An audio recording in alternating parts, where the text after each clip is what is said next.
नमस्कार, स्वागत है साहित्यिक झरोखा चैनल पर। आज हम करेंगे रस निष्पत्ति। इस पर मैं एक वीडियो पहले भी बना चुकी हूँ, उसका लिंक मैं इस वीडियो के डिस्क्रिप्शन में डाल दूँगी, तो आप वहाँ से कर सकते हैं। पिछले वीडियो में हमने जाना था कि रस निष्पत्ति क्या होती है, भरत मुनि ने नाट्य शास्त्र में इसे कैसे व्याख्यायित किया है, और उसके बाद भट्ट लोलट के बारे में या उनका जो मत है उत्पत्तिवाद या आरोपवाद जिसको कहते हैं, इसके बारे में विस्तार से किया था। आज हम शंकुक के बारे में और भट्टनायक के बारे में करेंगे, तो आइए देखते हैं। देखिए, आचार्य शंकुक का जो मत है या सिद्धांत है वो अनुमितिवाद के नाम से जाना जाता है। इनका समय काल 9वीं शताब्दी का उत्तरार्ध रहा है और जन्म स्थान इनका कौन सा माना गया है? कश्मीर। इनके दार्शनिक आधार की बात करें तो इनका दर्शन किस पर आधारित है? न्याय दर्शन पर आधारित है, या ये न्याय दर्शन से प्रभावित है। न्याय दर्शन की अगर बात करें तो ये किसका दर्शन है? ये गौतम ऋषि का दर्शन है। गौतम ऋषि कौन से? जो ऋषि अक्षपाद हुए हैं। अक्षपाद, यहाँ पर ऋषि गौतम बुद्ध नहीं है, ऋषि अक्षपाद गौतम, इनका ये दर्शन है। ये भारत के जो 6 वैदिक दर्शन माने जाते हैं उनमें से एक प्रमुख दर्शन है न्याय दर्शन। इसका मतलब क्या है कि जिसकी सहायता से किसी सिद्धांत पर पहुंचा जा सके। न्याय दर्शन का जो मूल बात है वो क्या है कि जिसकी सहायता से किसी विशेष सिद्धांत पर पहुंचा जा सके, वो क्या है? न्याय दर्शन है। अक्षपाद का दिया हुआ है, अक्षपाद गौतम ऋषि, अक्षपाद गौतम इनका पूरा नाम है, और इन्हीं का दिया हुआ न्याय दर्शन है। आचार्य शंकुक ने भी इसी दार्शनिक विचारधारा को अपना आधार माना है। इनके मत का अगर नाम देखें तो वो क्या है? अनुमितिवाद या अनुमानवाद। इन्होंने रस की स्थिति किस में मानी है? नट या नटी में। नट या नटी कौन है? जो नाटक कर रहे हैं, अनुकर्ता, यानी जो उस रोल को प्ले कर रहे हैं। साधारण शब्दों में अगर समझें तो जो नट या नटी है वो कौन है? रोल प्ले करने वाले। तो यहाँ पर अनुकर्ता जिसको कह सकते हैं, इसकी यानी रस की निष्पत्ति का अर्थ इन्होंने क्या लिया है? निष्पत्ति का अर्थ इन्होंने लिया है अनुमिति। इसीलिए इसको क्या कहा गया है? अनुमितिवाद भी इनके मत को कहा गया है। किस चीज़ के संयोग को ये महत्व देते हैं रस की उत्पत्ति के लिए? ये अनुमाप्य अनुमापक संबंध को मानते हैं।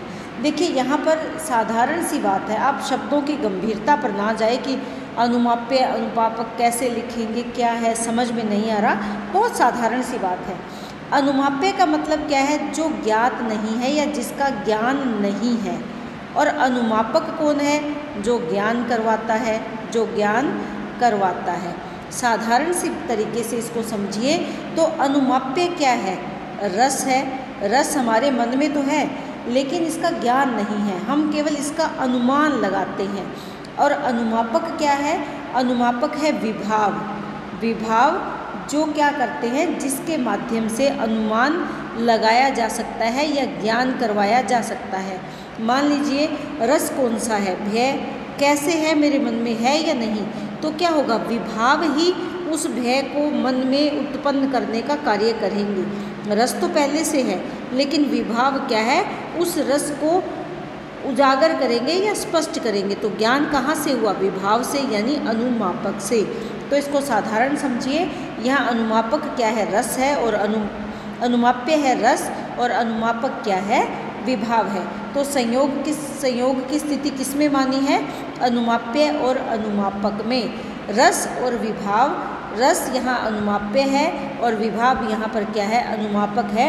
यानी रस को उत्पन्न करने वाले, या यूँ कहें कि ज्ञान करवाने वाले, जिसके माध्यम से हम अनुमान लगाते हैं, वो क्या है? विभाव है। तो साधारण तरीके से आप इसे समझें। इसके बाद अगर देखें तो इनकी जो रस निष्पत्ति की प्रक्रिया है वो क्या है? शंकुक ये मानते हैं कि रस मूल रूप से अनुकर्ता में स्थित होता है। अनुकर्ता कौन है? मैंने आपको बताया कि जो वो कार्य कर रहा है। जैसे राम जी का कोई अभिनय रामलीला में मंच पर करता है, वो कौन है? वो व्यक्ति जो राम बना हुआ है वो अनुकर्ता है। अनुकर्ताओं को अभिनय करता हुआ देखकर जो प्रेषक है, यानी जो दर्शक है, वो मूल पात्रों का अनुमान ठीक उसी तरह से लगा लेता है जैसे चित्र में विजड़ित, विजड़ित का मतलब लगे हुए, तुरंग को देखकर मूल तुरंग का अनुमान लगाया जा सकता है। तुरंग होता है घोड़ा। इनके इस दर्शन को या इस मत को चित्र तुरंग न्याय के नाम से भी जाना जाता है, यानी घोड़े का चित्र। तुरंग क्या है? घोड़ा। विजड़ित यानी जो जड़ा हुआ है, किसमें? चित्र में, यानी चित्र तुरंग न्याय, अर्थात किसका चित्र देखकर? जैसे घोड़े के चित्र को देखकर हम उस घोड़े की सुंदरता का अनुमान लगा लेते हैं, उसके गुणों का अनुमान लगा लेते हैं, वैसे ही ये मानते हैं कि जो देखने वाला दर्शक है वो अनुकर्ता को देखकर वास्तविक राम का अनुमान लगा लेता है। दूसरा इन्होंने जो उदाहरण लिया है, या अपनी बात समझाने के लिए जो इन्होंने उदाहरण माना है, वो क्या है? धूम्र का। धूम्र का मतलब क्या होता है? धुआं। जैसे कहीं दूर धुआं अगर जलता हुआ हम देखें तो हम अग्नि का अनुमान लगा लेते हैं। धुआं अगर हल्का सा निकल रहा है तो हम सोचते हैं अग्नि थोड़ी है, आग थोड़ी जल रही है। धुआं बहुत तेज़ गुब्बार में अगर ऊपर उठ रहा है तो हम क्या सोचते हैं कि आग बहुत ज़्यादा तेज़ी से लगी हुई है। तो इन्होंने दो चीज़ ली है, एक तो घोड़ा या तुरंग, और दूसरा क्या है? धुआं या धूम्र, कि धूम्र को देखकर जैसे अग्नि का अनुमान लगाया जा सकता है, वैसे ही अनुकर्ता को देखकर मूल जो भाव है या मूल जो पात्र है उनका अनुमान लगाया जा सकता है। इनके अनुसार रस की उत्पत्ति नहीं होती, अपितु उसका अनुमान लगाया जाता है। तो इन्होंने रस को उत्पन्न नहीं माना, बल्कि ये माना है कि उसका केवल हम क्या कर सकते हैं? अनुमान कर सकते हैं। तो इन्होंने इनका ये बहुत ही महत्वपूर्ण बात है, आप इसको बहुत ध्यान से और आराम से समझें, क्योंकि मुश्किल नहीं है, सिंपल सी बात है कि रस मूल रूप से अनुकर्ता में, अनुकर्ता कौन है? जो नाटक कर रहा है उसमें उपस्थित होता है। और अनुकर्ता जब अपना नाटक करता है यानी अभिनय करता है तो उसको देखकर जो दर्शक है वो मूल पात्रों का अनुमान बिल्कुल उसी प्रकार से लगा लेता है। जैसे चित्र में कोई घोड़े को दिखाया जाए तो हम उसे देखकर उस घोड़े के रूप का, सौंदर्य का, उसकी ताकत का अनुमान लगा लेते हैं, वैसे ही जलते हुए या उठते हुए धुएं को देखकर हम उस अग्नि का अनुमान लगा लेते हैं जहाँ से वो धुआं उठ रहा है। तो इन्होंने क्या माना है कि रस की उत्पत्ति नहीं होती, बल्कि उसका क्या किया जाता है? अनुमान लगाया जाता है।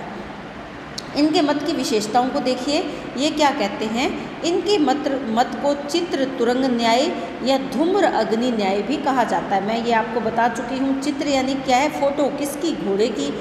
चित्र तुरंग न्याय और धूम्र अग्नि यानी धुआं, किसका धुआं? आग से निकलने वाला। उनको देखकर हम जब बात का अंदाज़ा लगा लेते हैं, वैसे ही अनुकर्ता को देखकर हम मूल जो नायक है या मूल पात्र है उसका अंदाज़ा, अनुमान लगा लेते हैं। इन्होंने रस की स्थिति नट और नटी अर्थात अभिनेता में मानी है, जो अभिनय करने वाला है। संयोगात का अर्थ इन्होंने क्या माना है? अनुमान। और निष्पत्ति का अर्थ क्या माना है? अनुमति माना है। तो इन्होंने माना कि जिस तरह घोड़े के चित्र को देखकर मूल घोड़े का अनुमान लगाया जा सकता है, ठीक उसी प्रकार से अनुकर्ता के मूल पात्रों का अनुमान लगाया जा सकता है। जो अनुकर्ता है उससे मूल पात्रों का अंदाज़ा लगाया जा सकता है। ये मानते हैं कि रस की उत्पत्ति नहीं होती, अपितु उसका अनुमान लगाया जाता है।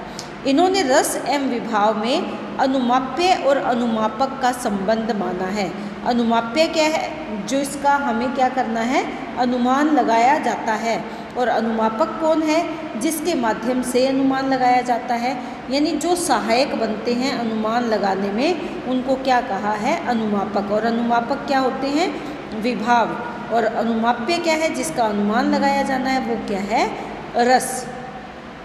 स्थायी भाव रस के कारण है, अनुभाव कार्य है, तथा संचारी भाव रस के सहचारी हैं, यानी उसको बढ़ाने के साथी हैं। तो स्थायी भाव क्या है? ये स्थायी भाव जो हमारे मन में है, यही रस को उत्पन्न करने के मूल कारण है। और अनुभाव क्या करते हैं? ये काम करते हैं उस रस को उत्पन्न करने का। और संचारी भाव क्या करते हैं? उसके सहचारी हैं, उसके साथी हैं, या उस भाव को गति देने में ये सहायता करते हैं। बहुत साधारण सी बातें हैं, मुश्किल शब्दों पर ना जाएं, सिंपल तरीके से इसे समझने की कोशिश करें। शंकु की सहायता से अगर शंकु की बात को अगर माने तो ये क्या मानते हैं कि अनुमान की सहायता से प्राप्त ज्ञान ही क्या है? अनुमिति है। यानी जब हम अनुमान लगाकर किसी बात का ज्ञान प्राप्त करते हैं तो उसको क्या कहा है इन्होंने, अनुमिति कहा है। इसके इन्होंने 3 भेद माने हैं। एक तो पूर्ववत अनुमिति, यानी जो हमें पहले से पता है, वो क्या है, विभाव है, विभाव जो पहले से विद्यमान है। शेषवत अनुमिति, जो प्रभाव परिस्थितियों के अनुरूप आते हैं, जैसे अनुभाव। सामान्यतः दृष्ट अनुमिति, यानी संचारी भाव जो उसको पुष्ट करते हैं, उसको पोषित करते हैं, वो क्या है, संचारी भाव है। तो इन्होंने अनुमिति के 3 भेद माने हैं, पूर्ववत, शेषवत और सामान्यतः जो दिखाई देती है, दृष्ट है। इसे पूर्ववत अनुमिति को हम विभाव कह सकते हैं, शेषवत अनुमिति को हम अनुभाव कह सकते हैं, और सामान्यतः दृष्ट जो अनुमिति है उसे हम क्या कह सकते हैं, संचारी भाव कह सकते हैं। तो आज के लिए इतना ही। भट्ट नायक के बारे में मैं दूसरे वीडियो में बताऊंगी और बहुत जल्दी ये आपको करवाऊंगी। तो बहुत बहुत धन्यवाद। इसी तरह जुड़े रहें, लाइक शेयर सब्सक्राइब ज़रूर करें।